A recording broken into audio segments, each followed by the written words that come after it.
Started. Welcome, everyone. This is Dr. Alana James. You're part of 300 plus people who are joining these 4 weeks over the 4 sessions over 8 weeks, talking about writing our passion. And so people are in the room. Please type in your ideas. I will try to watch and refer to them as we go. And if you have questions or whatever, we have some people coming in by telephone as well, if that is useful to you. And it is recorded, so should your internet break down at any time, you'll have this to be able to come back to. Our premise for today's work is that is threefold. As readers, I believe we intuitively know when a writer cares deeply about their subject matter. Now, you may or may not think that is true, but I think that I can tell. And even when it's written in a very rigorous academic manner, I think that caring comes through. And I think this is just a basic human response that when someone cares enough about what they are saying, we respond by caring back.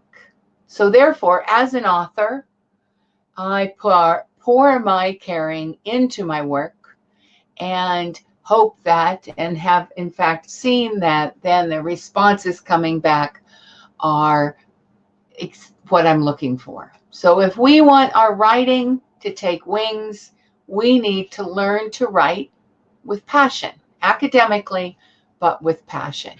So that's my premise, and we'll see what you think of that premise after we go through the 4 sessions. So our agenda for today is what is passion in academic writing? We'll have some great examples. What does basic academic writing contain? So how do we wrap that passion into what is known and what we should be doing? And then we'll have an exercise and some tools you can consider and a general outline for the next 3 sessions. I'm going to go with some kind of speed so that I hope to have 10 or more minutes at the end for you to be able to ask questions. And if you have questions as you go along, I'll try to watch the chat as well. So what is passion in academic writing? Well, I connote passion with caring. And that an academic writer who is passionate about their work has different areas in which they probably / should care. We should care about our subject. We should care about our reader and whether or not they comprehend our ideas. We should care about our reader using our ideas if it suits them and their research. But we want to be basing things on a call to action so our work has legs in our field, which shows our caring about our field. I think we also need to care about upholding the standards within our given fields. And so that our work is adding to the knowledge, but also to the overall standards. And personally, I care about attracting a wide range of readers. Now, I know that some academics are quite happy having a very small niche with very particular interests. And there might be 50 people in the whole world who know about that subject. That isn't true at all for me. I want to have as wide range of people who understand the breadth of the work I am producing as possible. So you will probably fit somewhere in that continuum.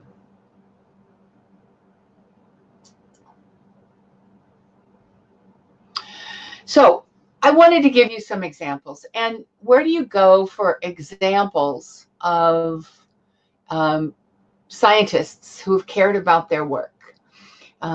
And I don't intend for these videos to be watched during this webinar, but I'm giving you 4 links, all of together, which will take you less than a half an hour. And I think they're very valuable to look at after. So what first place we go for seeing deep caring about our work are going to be the Nobel Prize winners, because they have their entire careers often in their work. There has been something that they have cared enough about to continue raising the funds and doing the research and getting it done. And these 2 links are the same research told in a story 2 different ways.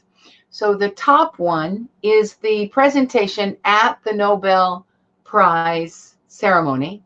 It's less than 3 minutes long.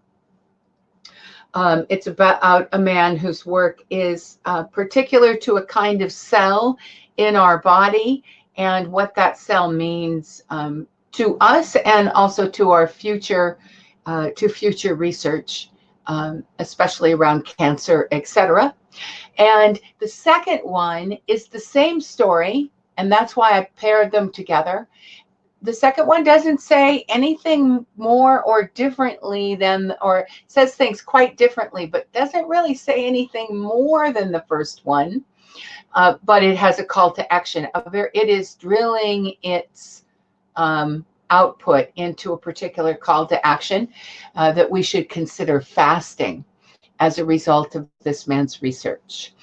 So worth watching to look at how the same passion, the same work can be, the output can be 2 very different things, although it says the same material.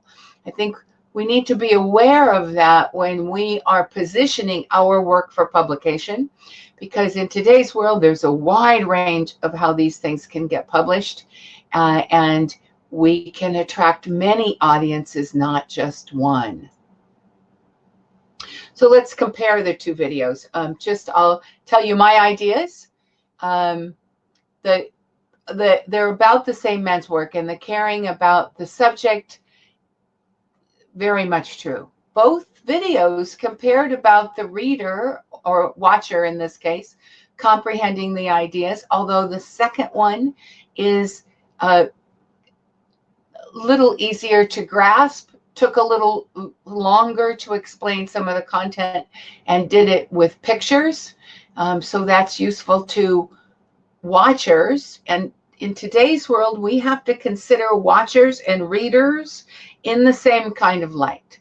I believe that most of us as academics will be playing to both a written audience and to a video audience within the next 10 years. In fact, we're seeing some universities accepting a much broader range of what's included in a final thesis or dissertation at the PhD level. So expanding our ideas to reading and watching is probably useful. And so they both care about the comprehension of those ideas, and the second one cares about whether or not the watcher uses the ideas. They're both very good. They both uphold standards because the research was flat out excellent, of course. And they will attract a range of watchers / readers, and you'll see the difference between them. 2 more examples, and then you could just really look for these keywords and pull up tons of your own. So if you have a particular field, I noticed one of you was doing art, another one music. You can use 3MT winners / music, 3MT winners / art. 3MT, if you don't know it, is the 3-minute thesis competitions. Your universities, raise your hand if you know your university does 3MTs. I know some of you here will have them. We are working with some of your universities in that regard. WVU does, I know TAMU does. I know, in fact, many of the universities that employ Doctoral Net for professional development do. This is a 3MT winner. His research, it was about measuring pain. his passion is very clear. And I thought it was a delightful example of passion in scientific work. And then the TED Talks. If you do TED Talks Science, TED Talks whatever, you'll come up with the people who, or some people who have very deep research. This one was on sleep. And it's delightful to be able to see scientists talking to a bunch of people and caring deeply that they comprehend and actually having some calls to action. Whether we like it or not, as academics and people who are academically trained, these are the worlds we are traveling in. And they say that one of the most difficult things for people is to talk in front of an audience. I certainly know that it's much more difficult to put a good video together than it is to talk in front of an audience, and those are skills we'll all be having in the future. So this first section was intended to get you started and give you some resources you can go back to as you personally consider passion in your area. And now a moment of reflection and discussion, if you will. Some of you already have answered this, but if you would, just type in the topics in your field that you are passionate about, and then a yes or no. Is it a controversial topic? If it is a controversial topic, and you don't have to put this up now, but I would ask you to come back and reflect as you go into writing. If you're touching on something that's somehow controversial, what do you imagine your readers will need to get past the controversy? And then, so that will help you know kind of the text or the format you'll take.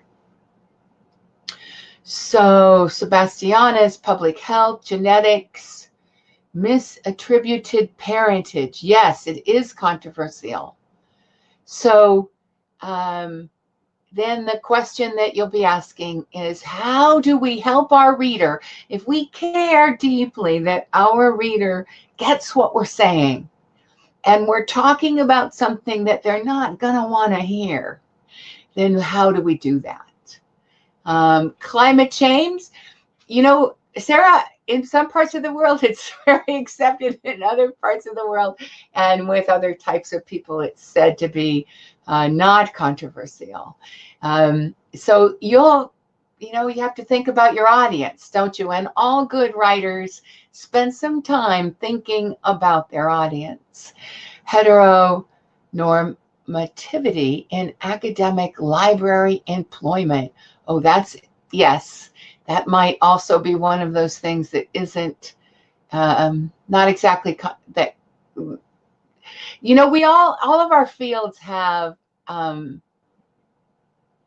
hidden subtext, things that we know are there, but we don't talk about. And then passion about mentoring, coaching of teachers, renewable energy, hopefully not controversial as well. And in fact, in Ireland, where I am, Havik, we're coming to see that carrying our glass bottles into places and having them fill them rather than have plastic, and that kind of thing is becoming the new norm. So many kinds of things people are adopting that they didn't used to before. Senior healthcare and social programs, very much a topic of the future, also in my part of the world, Nicole.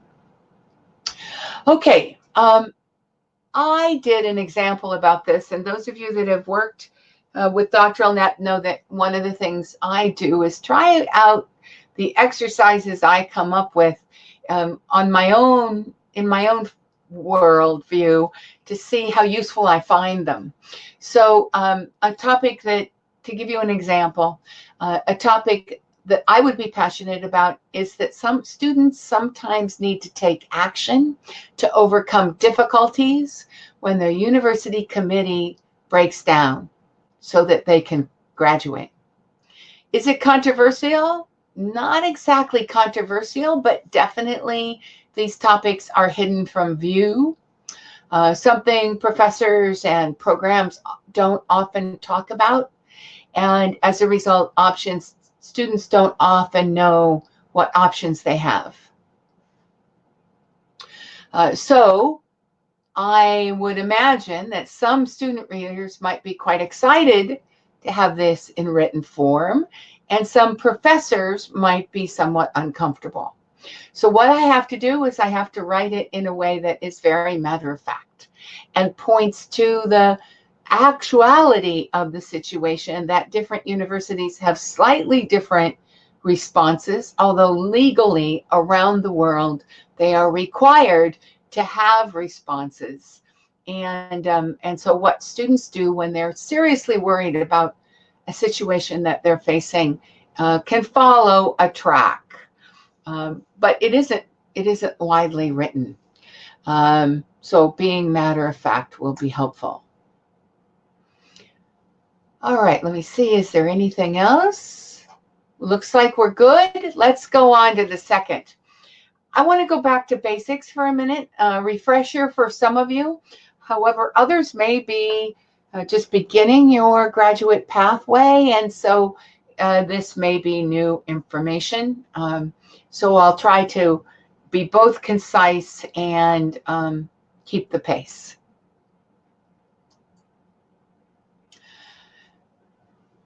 Passion and writing passionately, writing when we care about, requires that we know the basics of argumentation.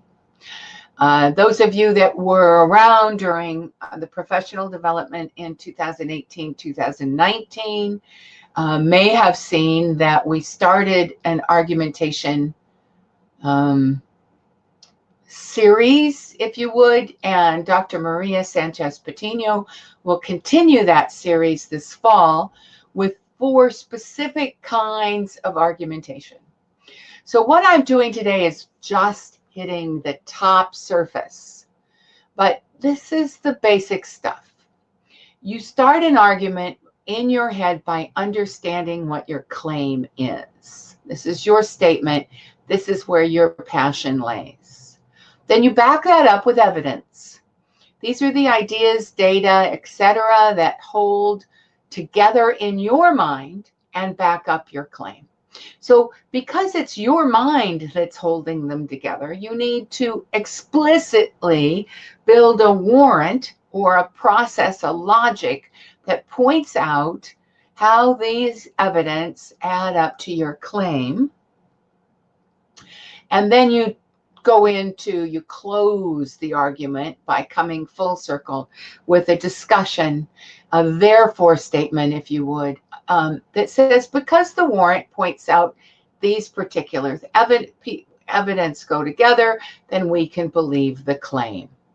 So that's the basic structure.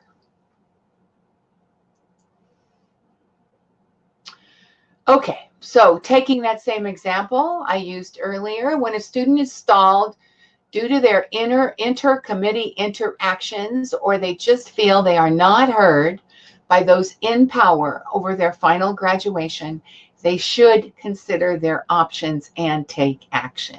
That's my claim. Evidence, I have examples and stories of students who've been stalled, or at the very least scared by what they perceived as a looming challenge to their ability to graduate. And then they looked into it, they took action, and how it turned out. Mostly well, some not so well. But there's portions of the evidence that are both academic and also personal. So my warrant is that every university has options. They start with informing others, usually the dean of research or graduate school, about the situation, and they move on to and can include a formal complaint process. At the least, and this would be in the discussion, the student will gain a sense of personal power by not allowing their fears to overcome their educational experience. Most of the time they receive partial but oftentimes complete support, and the tension eases. So That's actually what I'm hoping this example would be my work that I'm hoping all of you do in the next 2 weeks. So you would say example/homework here, that you will take your ideas and build them into this format. And the slides are in the handouts, so there they are for you to go into. Now, let's look at academic order. This is just everything. We just, as academics, we just think like this. And journal articles are written like this, and your dissertation or thesis is written like this. It is just the process through which we discuss what we do. Background, literature, methodology, results, and discussion. So that plays into an argument like this. Our background is where we set up the significance in our work, therefore it holds our claim. Therefore, it needs to hold our passion. The literature is our first batch of evidence, and the warrant is the methodology. And if you're a doctoral student in the United States, your proposal, which is your first 3 chapters, are an argument because you have the claim that your research idea is significant. Here's the evidence as shown in the gap of literature, and your methodology is your warrant that when applied, you'll be able to address that claim. Now, our results are also evidence. They are evidence that we collect and therefore require a second warrant that ties both sets of evidence together in our discussion. So this is the map of how you think in argumentation terms throughout all academic writing. And it's a secret in that if you do this and you're caring about all the things that I pointed out we should care about, your work will have a dramatic increase in readability. Then you simply have to get over the things like not too much jargon, but then you would get over not too much jargon, wouldn't you? Because you care about whether or not your reader can pick up your ideas. So as long as you're wrapping all of the things that we've talked about so far together in a piece, your writing will be of a standard that will find legs and readership, and other people will help you move along.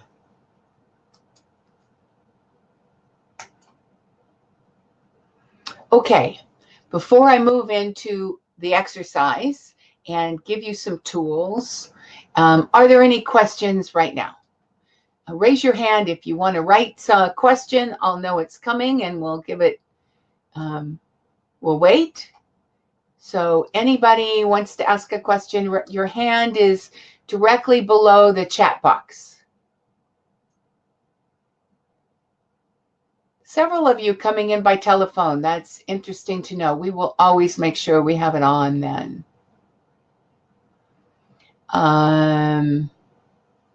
Okay, here they come. Can you define the warrant? The warrant is an explanation to your reader of how the evidence goes together to support the claim. It's an explanatory section. Now, it doesn't have to be so explanatory in academic writing. It doesn't have to literally say, as you would in your methodology section. Let me go back to that screen. In your methodology section, you are saying, I'm going to study this topic this way. But it's implied that by studying the topic in this way, you will fill the gaps in the literature and answer the questions that you've set up, therefore pinning the significance of your study. So warrants may or may not be leading your reader by the hand through to where you want them to go. but they imply that. And so we work within a world where our ideas are prescribed. We follow a prescribed pattern to our ideas.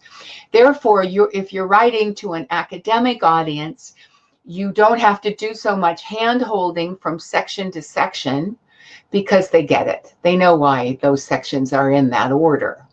But if you're writing, and I hope some of you will be writing to a wider general audience, because I'd love to have the discussions about the similarities and differences, then you may choose to have transition statements that very clearly say evidence A, B, C, and D adds up to the claim because of this, this, and this, and that therefore you should believe in the claim.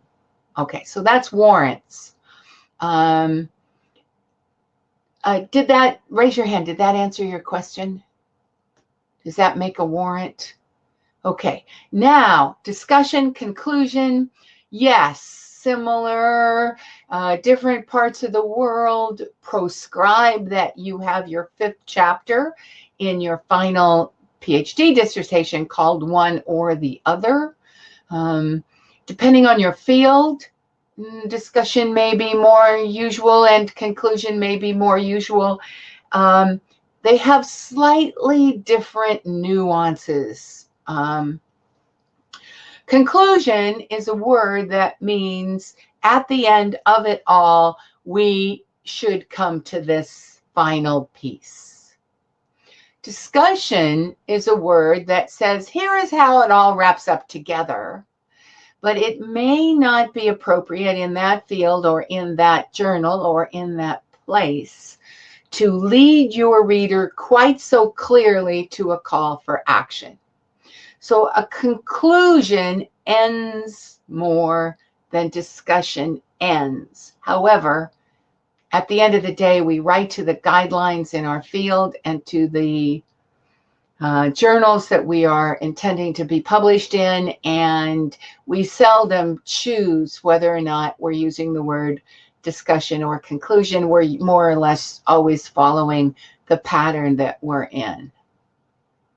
Okay, so hopefully that answers that question. You're welcome, both of you, very welcome. I appreciate your questions.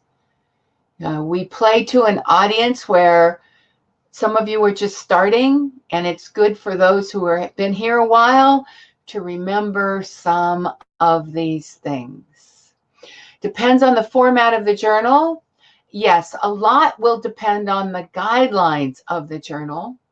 And I'll give you some resources now. We will cover this in interest and in depth in the 4th of this series. But if you're needing some, where do you go to figure out how you get published in a journal, go to the whatever your university is, doctoralnet.com website that you are a member of, or if your university doesn't have a membership, you can go to main, main.doctoralnet.com, and there is a section there. You can type in publication and you'll get, I think that's probably the fastest way to find it, is to get that. And if you're wanting to see these words in order and how we've written many books worth of material. On the far right-hand side of your website, there's not the resources tab, but the one before it, if you still have the resources tab, there's a section that will guide you through all of these ideas. So if you feel sometimes like you're a little lost, we have maps and ways to guide you through. But for now, let's move on to exercises and tools for everyone here who wants to write academically with passion. So some of you know what you want to write, and your exercise is simple. I want you to write 4 or 5 sentences, filling in from these sentence stems, or writing like I did earlier in the slides. But you can actually just take these sentence stems and finish the sentence, and that will get you started. So my writing will claim whatever. You can also say, and will be significant because. The evidence on which I build this will include, and starting off with a bulleted list is just fine. Logically, the reader will be led to see that because of what was in number 2, number 1 must follow. And if you need to or want to organize the steps in that logic, go ahead and do it. And therefore, my discussion or my conclusion will point out, and then you finish that sentence. Great, simple exercise. I would ask anyone who is willing, I won't use your name, but I would love to have some examples from here for our next one, and that is my email address. You can get me at alana@doctoralnet.com and just put in a subject line about the Write with Passion group. And I'd be happy to use what you're doing as explanatory work for everyone, and you get the benefit of having direct one-on-one coaching come to your work because I've used the example. Now, if you don't know, if you're here because you're interested, but you don't really know where you're going to take this, then I suggest you start by brainstorming ideas you have thought important in your field. And they don't have to be in your field. Actually, they don't have to be academic. They can encompass any aspect of life. Anything that kind of grabs you in the solar plexus and makes you say, somebody ought to pay attention to that. Then you rank them.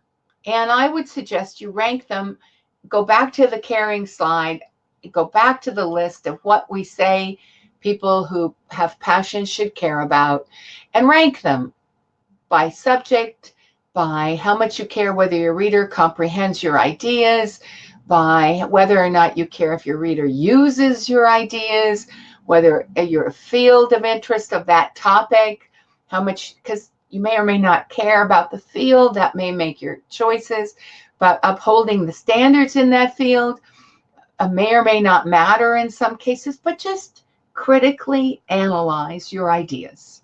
So list them all out, 1 to 5, each of these things that we might care about, and then whichever one gets the highest rating, choose that one for this exercise.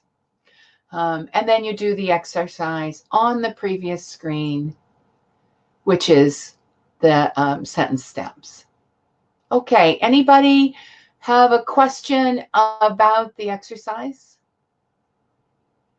It will be useful for you to do it. Now, of course, giving online professional development, we offer many options and people don't always follow through. But we chose to talk about writing during the summer in the hopes that you would spend just a little time and effort on these ideas because I truly believe that everything you write from here on will be better because of it. Yes, this information is available after class, Victor. If you go up above the chat section, there's a handouts tab. The handouts has these slides. And somebody wrote me in Q&A, just so you know, if you want something answered in class, you need to put it in the regular chat, because I don't get to Q&A often while I'm still talking, but I'll try to do it before I end today. Okay, so now you're probably wondering, what is the 4 sessions about? Is it worth my work over the summer? And what's it going to give me in the end? So I think you should know what I see as the 4 sessions. And then if you had questions that weren't going to be answered, now is the time for us to put them in. So I see our next session as a discussion of arguments from all of you about what you think you're going to write. Because comparing and contrasting different ideas in different fields will help illuminate some of the subtleties that I know about, but that might not come to my forehead to talk out loud about. So we'll start with that. Then I want to move past argument and have a discussion about writing. As some of you know, I have 3 books and lots of journal articles. I am a writer, and I consider it very important, and I have carved out a place for my writing that isn't maybe the normal niche for academic writing. So I want to talk about writing. I want to give you some tips, some tricks, and some hacks for writing, some resources that will take you deeper into that if this is your first go round, and let you have an option of asking lots of questions. Maybe some of you have had feedback that didn't quite make sense. So we can get into this topic of writing and keep weaving it back to being passionate. Then session 3, you're going to have more work come in because there's going to have been some writing come in. And then we need to move on to revision. The importance of revision, the how-tos, the tips, the tricks, the processes, the tools we can use. We live in a technological age where there is so much more available to us than there used to be, and it just gets better every year. So some of you will have tips and tricks I don't know, and you'll be able to share those. It's always a good time to put it all together.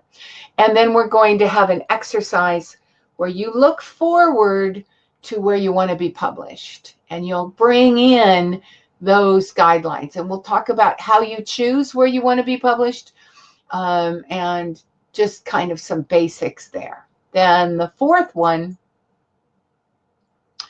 will be a discussion with you again about where you want to publish, and I will have asked you to send on the guidelines as you find them, and I will compare and contrast those guidelines. So those of you that either weren't able to find guidelines or just maybe found some and had questions about them will be able to get those questions answered. And I'll run you through this, what happens then from then on. What's it like? What you look for, what you don't look for, when you get discouraged, when you don't, how you get it done. And you'll leave with a bunch of action steps that will carry you forward. I also have to say that if this group turns into a really good group and you participate heavily, then I will continue to put in group meetings once a month where you will be able to drop back into people you already have built some relationship with as your writing goes forward to the aim of getting published. So there's always goodness that comes from that, and we're open to it. So now, before I move into just a few bits of things that are happening here at Doctoral Net, raise your hand if you have a question of any kind, or just begin to type something real quickly. Any questions? I hope it sounds good to you. It will be energizing. Go back and look at the videos I found. Put yourself in the place of those scientists and think about what it will be in your career trajectory. Which one of those are you most like? Do you most want to be, if any of them? If none of them, maybe find some 3MTs or some TEDs that are more like who you want to be, and then begin to put yourself in that person's shoes, and the trajectory to get there will become easier. Okay, no questions coming up. So before I turn off the recording, I just want to say that there's quite a bit of professional development available this summer. I want to point out 2 things I would suggest you consider opting in for. They come to you by email. So if you just hate email, don't do it. But otherwise, every Monday, if you follow that top link on the left, you'll get a graphically oriented bit of motivation. It's like the kinds of conversation that lift your spirit and keep you going, and add to your interest in the subtleties of what you understand about graduate and academic work. So we call them the Monday motivations. Friday academic writing emails, same kind of thing, but very much focused on academic writing.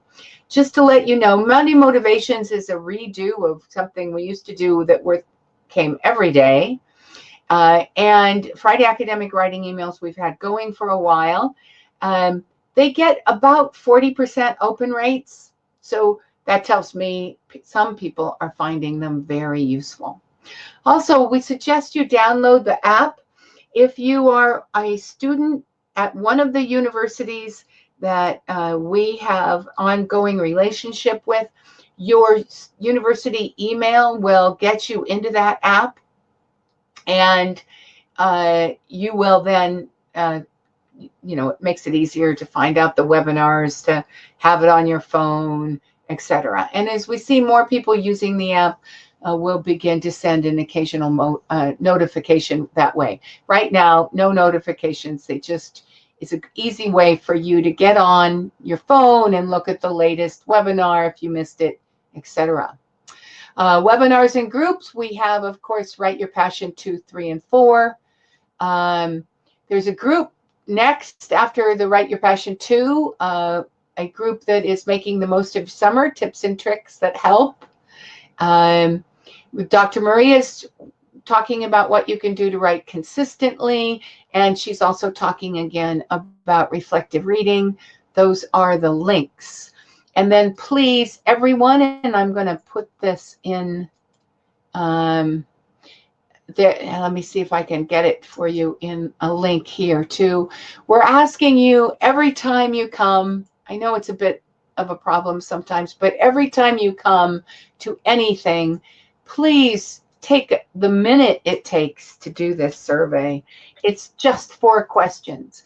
But what we need in order to go our next development hoop is we need to see how you're rating the time that you're taking to do these events, or to go to the website, or to be part of the opt-ins, etc. So if you rate it highly, then we'll know we're on the right track. If you're not rating it so highly, we'll know which of the many opportunities we have for professional development we need to upscale. So thank you very much. Julianne, thank you for coming.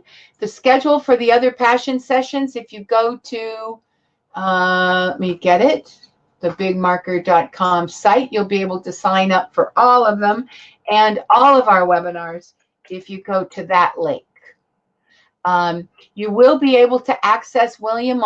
I will record this. I will, as soon as we are done in another 10 minutes or so, I will hit the yes, make the recording at BigMarker, and it should be uploaded and available to you. And I believe BigMarker sends you an email telling you it's available. We do provide coaching.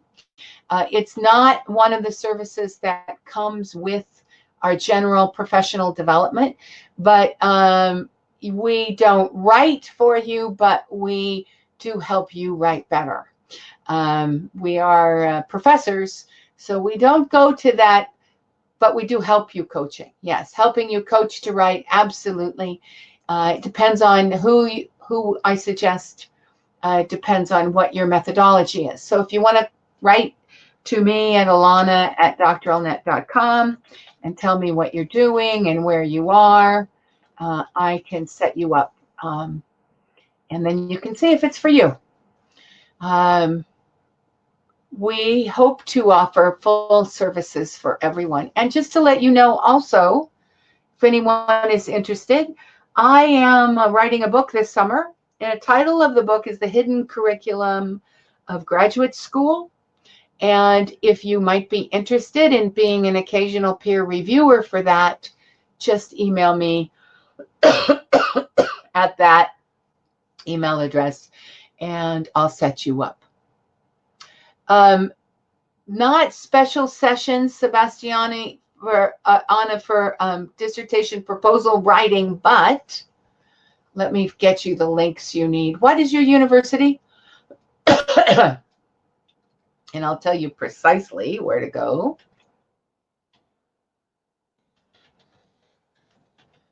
I can help you. Morgan State. Okay, so if you go to the morgan.doctoralnet.com site and sign in.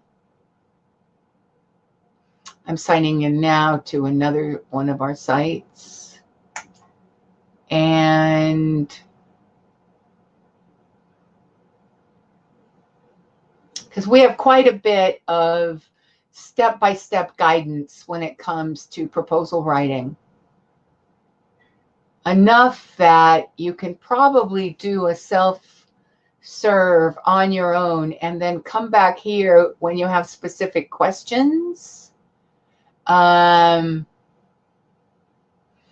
Muta says, I'm signing in. What you have to do next is you have to write to me at alana@doctoralnet.com and tell me what your research is, where you are in the process, and what your methodology is. And then I'll be able to send you on with the options I have. Or if not from us, I know some other coaching companies I might suggest. So if you go to your sites and you go to the search by phases menu. So there it is, Sebastiana. Go to the search by phases menu after you sign in. And then you have three choices, doctor by phases, master's by phases, or being able to go through the whole thing in a map. And if you go through the maps, it'll ask you questions. Or if you go through the just the doctoral by phases, you can get a sense of where you are, and then you can just start following the stuff step by step. Adrenaline, I hope I said your name right. We are very, very welcome. Any other questions? I just hope, if nothing else, you leave today with the sense that we are here to help. And by the way, if you're ever just stuck, send an email to Margie@doctoralnet.com. Margie is our student director, student-facing person. So if you tell her where you're having difficulty, she will head you in directions that we think will be helpful to you. And you can keep the conversation going. Oh, that didn't work, or that was good, or whatever, and she'll keep doing more. She's like our librarian stash student services person.